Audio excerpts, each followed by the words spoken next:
నమస్తే జీవనరేఖ women's health కి స్వాగతం.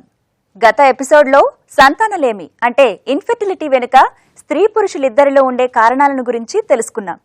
కనీసం సంవత్సర కాలం పాటు పిల్లల కోసం ప్రయత్నించి ఆ కల నెరవేరని కపుల్స్ ఫెర్టిలిటీ వైద్య నిపుణుల సహాయం తీసుకోవాల్సి ఉంటుంది.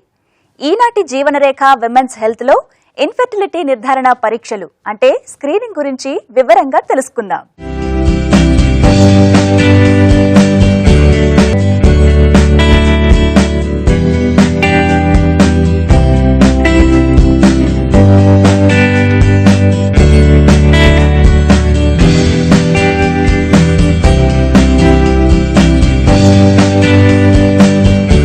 స్త్రీలలో సంతానలేమికి కారణాలు ఆమె పునరుత్పత్తి వ్యవస్థ, అందుకు సంబంధించిన హార్మోన్స్ లోనే దాగి ఉండొచ్చు. పురుషునితో పోలిస్తే స్త్రీలలో చేసే ఫర్టిలిటీ వర్కప్ మరింత డీటెయిల్డ్ గా కూడా ఉంటుంది. పిల్లలు కలగడం లేదనే కారణంతో ఆయా రంగాలలో నిష్ణాతులైన డాక్టర్స్ దగ్గరికి ఒక కపుల్ వెళితే స్త్రీకి పురుషులకి కొన్ని ప్రత్యేకమైన వైద్య పరీక్షలుంటాయి. వీటినే ఫర్టిలిటీ వర్కప్ లేదా స్క్రీనింగ్ అంటారు. స్త్రీలలో పునరుత్పత్తి వ్యవస్థ పనితీరు ఇది అని చెప్పేందుకు సులువుగా అనిపించినా కూడా పిల్లలు కలగడం లేదనే కారణం ఆమె పునరుత్పత్తి వ్యవస్థలో ఎక్కడ దాగి ఉందో కనిపెట్టి పట్టుకోవడం కొంచెం కష్టమైన పనే. ఈ రోజుల్లో మనం చూస్తున్న చాలా ట్రెండ్ ఏంటంటే లేట్ గా మ్యారేజ్ చేసుకోవటం, లేదంటే ఒకవేళ మ్యారేజ్ చేసుకున్న due to some personal reasons or career reasons తో ఆ ప్రెగ్నెన్సీని డిలే చేయటం, ఇలాంటివన్నీ చూస్తుంటాం. ఇలాంటప్పుడు ఫర్టిలిటీ పొటెన్షియల్ తగ్గిపోతూ ఉంటుంది. అంటే ఏమవుతుందంటే ఓవరీస్ నుంచి నెంబర్ ఆఫ్ ఎగ్స్ అనేది తగ్గిపోవటం, లేదా ఉన్న ఎగ్స్ కూడా మంచి క్వాలిటీ ఎగ్స్ లేకపోవటం. ఇవే కాకుండా ఏజ్ అడ్వాన్స్ అయ్యే కొద్దీ age related problems like diabetes అవనివ్వండి, బీపీ, హైపర్ టెన్షన్ అన్న అవనివ్వండి, ఇలాంటి ప్రాబ్లమ్స్ కూడా మనం చూస్తూ ఉంటాం. ఇవన్నీ కూడా ఇన్ఫర్టిలిటీని కాజ్ చేయొచ్చు. ఇలా కాకుండా ఇలాంటి వస్తున్న ప్రెగ్నెన్సీస్ కూడా బేబీకి కంజనైటల్ అబ్నార్మాలిటీస్ అంటే జన్యుపరమైన అబ్నార్మాలిటీస్ కూడా మనం బేబీస్ లో చూస్తూ ఉంటాము. సో బేసిక్ గా చెప్పాలంటే maximum potential 20 to 30, after 35 years ఇది చాలా గ్రాస్ గా తగ్గిపోతూ ఉంటుంది. నేటి రోజుల్లో జీవనశైలి అనారోగ్యకరమైనదిగా ఉండడం వల్ల కేవలం శారీరక సమస్యల దృష్ట్యా మాత్రమే కాకుండా లైఫ్ స్టైల్ కోణంలో కూడా ఇన్ఫెర్టిలిటీ సమస్యని చూడాల్సి ఉంటుంది. స్త్రీ వయసు ఫెర్టిలిటీలో ప్రధాన పాత్ర పోషిస్తుంది. ఏజ్ ఎక్కువైన కొద్దీ సంతాన సాఫల్యం అవకాశాలు మందగిస్తాయి.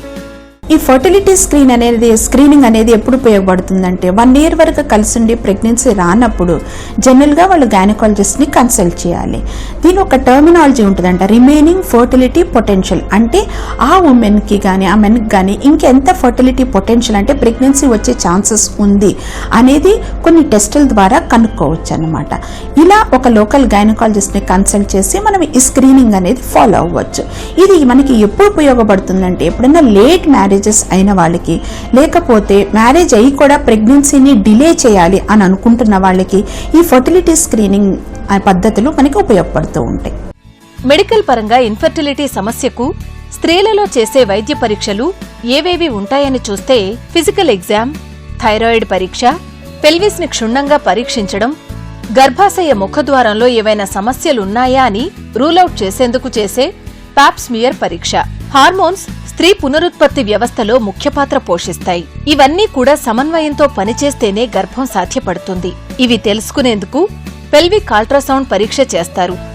వెజైనా నుంచి ప్రోబ్ ని పంపి పునరుత్పత్తి వ్యవస్థలో ఉండే వివిధ భాగాల్ని పరీక్ష చేస్తారు. ఈ పరీక్ష ద్వారా గర్భాశయ ముఖద్వారంతో పాటుగా గర్భసంచి, అలాగే అండాశయాల్లో ఉండే ఫాలికల్స్ ను కూడా పరిశీలించే వీలుంటుంది. పోస్ట్ కోయిటల్ టెస్ట్ అనే మరో పరీక్ష ద్వారా వీర్య కణాలు ఏ విధంగా ప్రయాణం చేస్తున్నాయో తెలుస్తుంది. ట్యూబల్ పేటెన్సీ టెస్ట్, ఒక చిన్న డై యూట్రస్లోకి ఎక్కించి ఎక్స్రే తీస్తారు. ఎక్స్రే చేసినప్పుడు ట్యూబ్స్ ఓపెన్ ఉన్నాయా లేవా అనేది తెలుస్తుంది.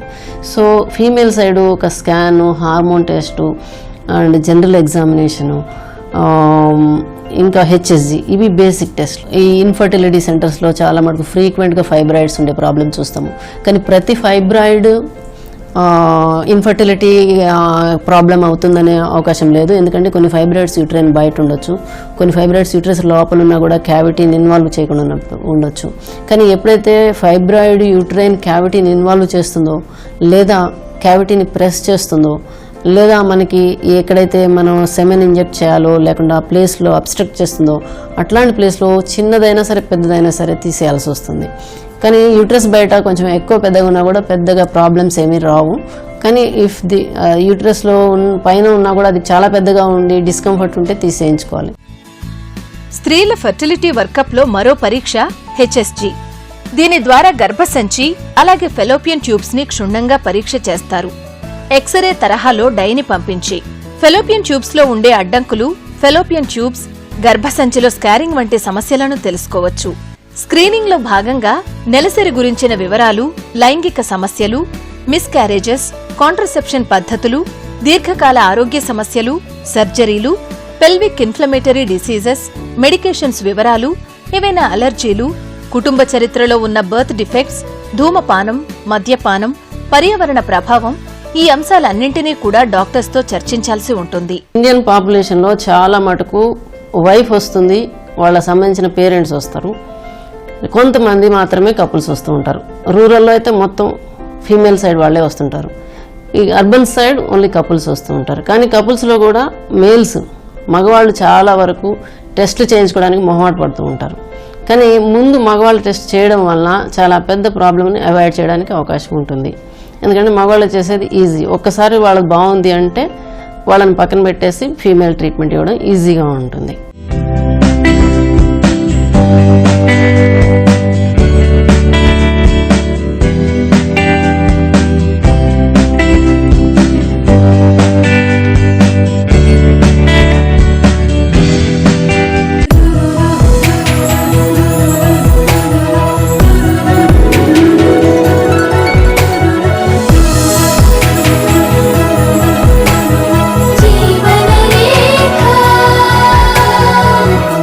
కేవలం స్త్రీలలో మాత్రమే కాదు, సంతానం కలుగకపోవడానికి కారణం పురుషులు కూడా కావచ్చు.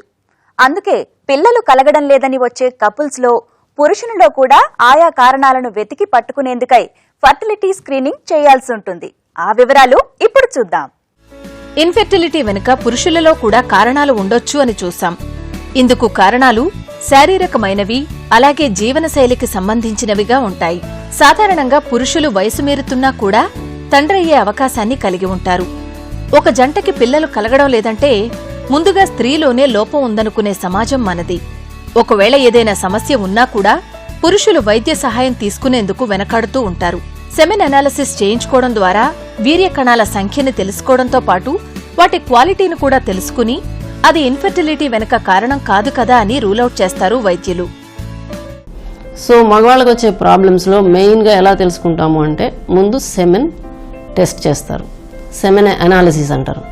దీన్ని 2 to 3 days భార్యాభర్తలు దూరం ఉండి ఎప్పుడైనా కన్వీనియంట్ టైంలో ల్యాబ్కి వచ్చి మాస్టర్బేషన్ ద్వారా సెమెన్ ప్రొడ్యూస్ చేసి సెమెన్ అనాలిసిస్ చేస్తారు. సెమెన్ అనాలిసిస్ అనేది మినిమం ఎంత కౌంట్ ఉండాలి, స్పామ్స్ ఎలా ఉండాలి, ఎంత మోటిలిటీ ఉండాలి, దాంట్లో pH ఎంత ఉండాలి, ఇదంతా అనలైజ్ చేసేసి క్లియర్ రిపోర్టు ఇన్ఫర్టిలిటీ సెంటర్లో ఇవ్వగలుగుతారు. దాన్ని బట్టి మనం అసెస్ చేసుకుని మేల్ సైడ్ ప్రాబ్లం ఉందా లేదా అనేది డిసైడ్ చేయొచ్చు. 20 మిలియన్ల వీర్య కణాలు ప్రతి 1 మిల్లీలీటర్ సెమెన్కి ఉండాలి. వీటిలో కనీసం 50% వీర్య కణాలు బాగా కదులుతూ ఉండాలి. ఇది మేల్ ఫెర్టిలిటీకి కావలసిన మొదటి అవసరం. ఒక్కోసారి వీర్య కణాలకి సంబంధించిన ఇతర సమస్యలను కూడా సెమెన్ అనాలిసిస్ ద్వారా టెస్ట్ చేస్తారు. పురుషుల్లో ఫర్టిలిటీ స్క్రీనింగ్ లో సెమెన్ అనాలిసిస్ చాలా ముఖ్యమైనది. వీర్య కణాలకి సంబంధించిన సమస్యలే మేల్ ఇన్ఫెర్టిలిటీలో అధిక శాతం కారణం కావచ్చు. వీటి గురించి వైద్యులేమంటున్నారో విందాం. సో మేల్ సైడు మన ఐఆర్టీ డాక్టర్, ఇన్ఫర్టిలిటీ డాక్టర్కి వచ్చినప్పుడు మళ్ళొకసారి ఎగ్జామిన్ చేసి టెస్టికులర్ సైజ్ ఎంత ఉంది, వాల్యూమ్ ఎంత ఉంది, వ్యారికోసిల్ ప్రాబ్లం ఏమన్నా ఉందా, కౌంట్ ఎంత ఉంది, దాంట్లో మొటిలిటీ ఎంత ఉంది, ఇవన్నీ కూడా చెక్ చేస్తారు. At least WHO 2012 as per their guidance at least minimum 55 millions per ml, ఒక్కొక్క సెమెన్లో పర్ ml 15 millions ఉండాలి. అట్లీస్ట్ 40% మొటిలిటీ ఉండాలి. ఆర్ అదర్వైజ్ మార్ఫాలజీ, ఒక్కొక్క స్పామ్ని మనం అబ్జర్వ్ చేసినప్పుడు టైల్స్ కానీ, మిడ్ పీస్ కానీ, నెక్ కానీ, హెడ్ కానీ ఇవన్నీ నార్మల్ ఉన్న వాటిని తీసుకుంటారు. అట్లీస్ట్ ఒక సెమెన్ శాంపుల్లో 4% నార్మల్ ఉంటే వాటిని నార్మల్ కింద తీసుకుంటారు. పురుషుల్లో ఫెర్టిలిటీ స్క్రీనింగ్ లో సెమెన్ అనాలిసిస్ తో పాటుగా ఫిజికల్ ఎగ్జామ్ ఉంటుంది. ఇందులో బీర్జాలు, స్క్రోటం, పురుషాంగం పరీక్షిస్తారు. ఏవైనా ఇన్ఫెక్షన్స్ ఉన్నాయా అని చూస్తారు. ముఖ్యంగా సుఖవ్యాధుల్లాంటివి. సాధారణంగా అత్యధిక శాతం మంది పురుషుల్లో ఇన్ఫెర్టిలిటీ వెనుక ఉండేది వ్యారికోసిలస్ అనే సమస్య. ఇది బీర్జపు తిత్తికి సంబంధించినది.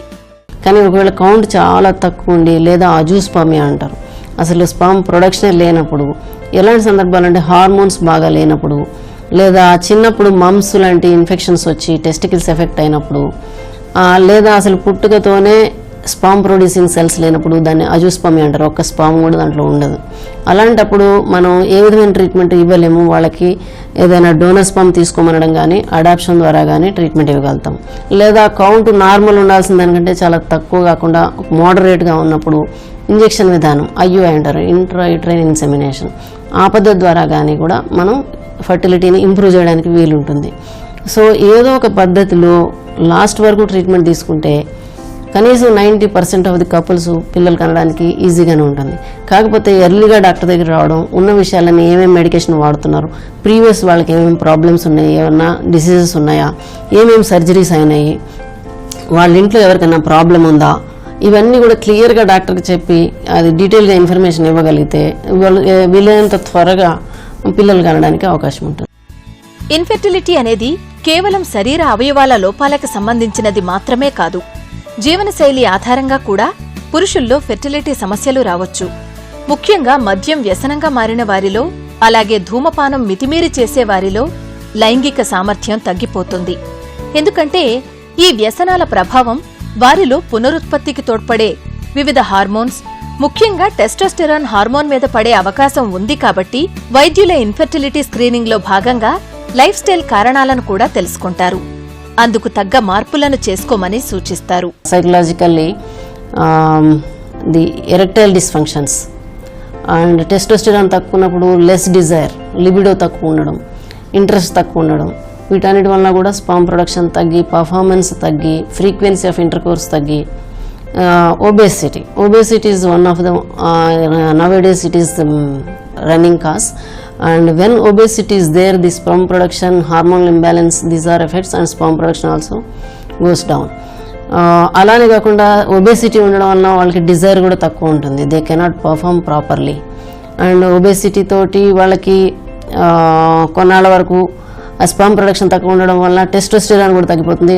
టెస్టోస్టెరాన్ మళ్ళీ డిజైర్ తగ్గిపోతుంది. So nowadays people are working in odd times, night shifts, day shifts, travels, ఇవన్నీ కూడా లైఫ్ స్టైల్ చేంజెస్ మళ్ళీ చేంజ్ చేసుకొని నార్మల్కి వచ్చేసి ట్రీట్మెంట్ తీసుకుంటే ART ప్రొసీజర్ ద్వారా కానీ మళ్ళీ ICS కానీ ప్రెగ్నెన్సీ రావడానికి అవకాశం ఉంటుంది. ఇన్ఫెర్టిలిటీ ఎదుర్కొంటున్న కపుల్స్ కి ఎన్నో సందేహాలు వస్తూ ఉంటాయి. ముఖ్యంగా ట్రీట్మెంట్స్ గురించి, వాటి ఫలితాల గురించి, ఇలా ఎన్నో సందేహాలు.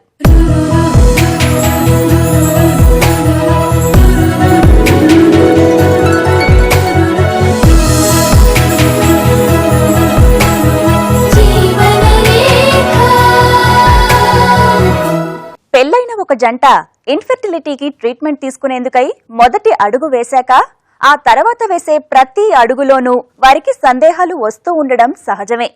ఉదాహరణకు, ఈ పరీక్షలు చాలా ఖరీదైనవేమో, వీటి ఫలితాలు వెనువెంటనే వస్తాయా, ఇవి చేయించుకుంటే ఖచ్చితంగా పిల్లలు కలిగే అవకాశం పెరుగుతుందా, వీటి సైడ్ ఎఫెక్ట్స్ ఏంటి, ఇలా చెప్పుకుంటూ పోతే ఎన్నో సందేహాలు. వీటికి సమాధానాలు ఇప్పుడు చూద్దాం.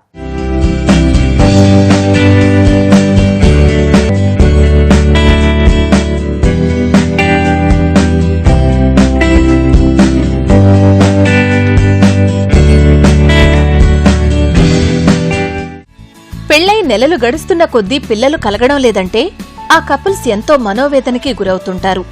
కేవలం వారు మాత్రమే కాదు, వారి కుటుంబ సభ్యులు కూడా ఎంతో ఆవేదన పడుతూ ఉంటారు. సమస్య ఆమెలో ఉందా, అతనిలో ఉందా తెలియక, ఎలాంటి మెడికల్ ఎక్స్పర్ట్ సహాయం తీసుకోవాలో తెలియక తికమక పడుతూ ఉంటారు. భార్యాభర్తలో ఎవరికి ప్రాబ్లం ఉన్నా కూడా ఇంకొకళ్ళు కోఆపరేట్ చేయడము, వాళ్ళ ప్రాబ్లం సాల్వ్ అయ్యే వరకు ఓపికగా ఉండడము, అది ప్రాబ్లం సాల్వ్ అయ్యి ప్రెగ్నెన్సీ వచ్చి పిల్లలు పుట్టే వరకు ట్రీట్మెంట్ కంటిన్యూ చేయడం అనేది చాలా ఇంపార్టెంట్. ఇక లాభం లేదని వైద్య సహాయం తీసుకున్నా కూడా ఆయా ట్రీట్మెంట్స్ ఎంతకాలం పాటు చేయించుకోవాలి, ఆర్థికంగా ఎంత భారం పడుతుంది, ఒకవేళ ఏదైనా ట్రీట్మెంట్ తీసుకున్నా కూడా మంచి ఫలితాలు ఉంటాయా, ఇలాంటి సందేహాలు ఇవన్నీ కూడా చాలా సహజంగా వస్తుంటాయి. కొంత ట్రీట్మెంట్ తీసుకోగానే రిజల్ట్ రాకపోతే వాళ్ళు నిరాశ చెంది ఇంట్లో పెద్దవాళ్ళు చెప్పారనో పక్క వాళ్ళు చెప్పారనో అప్పుడు వెంటనే ట్రీట్మెంట్ మానేసి పూజలు చేయడానికి కానీ వ్రతాలు చేయడానికి కానీ టైం బ్రేక్ తీసుకుంటారు, లేదా ఆల్టర్నేటివ్ ట్రీట్మెంట్ కానీ వెళ్ళిపోతారు. దానివల్ల ఏమవుతుందంటే ఏజ్ పెరిగిపోయి ట్రీట్మెంట్ బ్రేక్ అయిపోతుంది. సో మళ్ళీ ట్రీట్మెంట్ చేయడం మళ్ళీ మొదటి నుంచి అవ్వచ్చు, లేదా ఏజ్ పెరగడం వల్ల మళ్ళీ ఇంకా డిఫికల్ట్ కావచ్చు ట్రీట్మెంట్. అందువల్ల ఒకసారి ప్రాబ్లం ఏదైనా ఉంది అని తెలిసినప్పుడు దాన్ని మొత్తంగా ట్రీట్మెంట్ తీసుకునే వరకు కంటిన్యూ చేయడం చాలా ఇంపార్టెంట్. సంతాన సాఫల్యం అనేది స్త్రీ పురుషులిద్దరి మీద ఆధారపడి ఉంటుంది. చక్కటి సంతానం కోసం ముందుగా చేయాల్సింది సరైన వయసులో పెళ్లి చేసుకోవడం. సాధ్యమైనంత త్వరగా, అంటే 30లు దాటకుండా పిల్లల్ని ప్లాన్ చేసుకోవడం మేలు. ఇక ఏవైనా దీర్ఘకాల వ్యాధులుంటే వాటికి ముందుగానే చికిత్స తీసుకోవడం ద్వారా సంతానాన్ని పొందవచ్చు. లైఫ్ స్టైల్లో కావలసిన అనుకూలాత్మక మార్పులను చేసుకోవడం వల్ల కూడా సంతానం కలిగే అవకాశాలు పెరుగుతాయి. నేటి రోజుల్లో ఎంతో మంది పురుషులు తమ జీవనశైలి కారణంగా ఇన్ఫెర్టిలిటీ ఎదుర్కొంటున్నారన్నది వాస్తవం. ఈనాటి జీవనరేఖ విమెన్స్ హెల్త్లో ఈ రోజు చూసిన అంశాలను ఒకసారి గుర్తు చేసుకుందాం. పిల్లలు కలగడం లేదని వైద్య సహాయం తీసుకునే స్త్రీలలో, అలాగే పురుషుల్లో ఫెర్టిలిటీ స్క్రీనింగ్ చేస్తారు. ఇది వారి వారి సమస్యలను నిర్ధారణ వేసేందుకు, అలాగే తదుపరి చికిత్సను నిర్ణయించేందుకు అవసరం పడుతుంది. స్త్రీలలో పునరుత్పత్తి అవయవాల పనితీరుని, అలాగే హార్మోన్స్ ని సరిగ్గా పనిచేస్తున్నాయా లేదా అని తెలుసుకునేందుకు కొన్ని వైద్య పరీక్షలు అవసరం పడతాయి. ఇక పురుషుల్లో సెమెన్ అనాలిసిస్, పెల్విక్ ఎగ్జామ్ కూడా అవసరం పడుతుంది. ఇరువురిలో కూడా జీవనశైలి అంశాలను తెలుసుకుని స్క్రీనింగ్ పరీక్షా ఫలితాలను ఆధారంగా చేసుకుని అందుకు అవసరమయ్యే వైద్య పద్ధతుల ద్వారా చికిత్స చేస్తారు.